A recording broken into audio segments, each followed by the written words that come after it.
Oui, bonjour.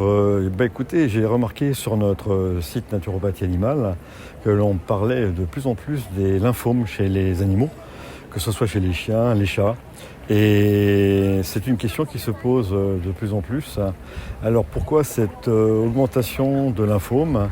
Eh bien, certainement en relation avec l'évolution du mode de vie des animaux, à l'image de leurs gardiens, de leurs humains de compagnie, qui ont de plus en plus ce genre de pathologie, qui est une pathologie cancéreuse, oui, c'est vrai, mais qui est liée à des phénomènes d'anxiété, de stress, et donc qui se répercutent sur les animaux automatiquement, puisque nous savons bien que l'animal est le miroir de l'homme.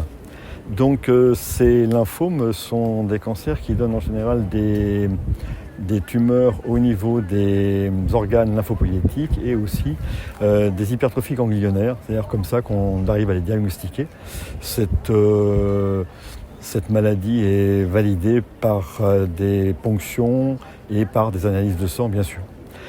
Il y a des traitements qui sont proposés, des traitements plus ou moins durs en fonction de la gravité de la maladie.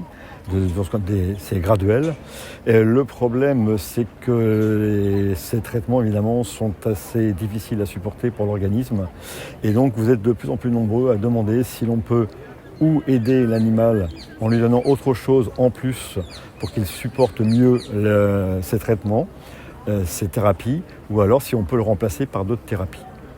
Donc, je n'aurai pas de réponse univoque à ce sujet parce que chaque lymphome est différent.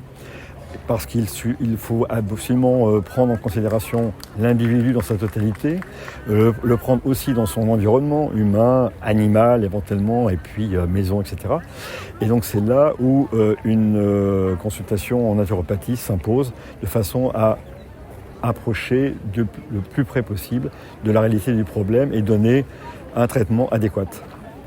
Évidemment, il y a des produits, des plantes, notamment de la lithothérapie qui pourront nous aider, mais à l'instant même, c'est certainement la mycothérapie, donc les champignons, qui seront le traitement le plus adapté à ce genre de choses, certainement en l'accompagnant d'autres produits, mais c'est essentiel pour bien faire évoluer ces pathologies et on arrive à avoir de bons résultats.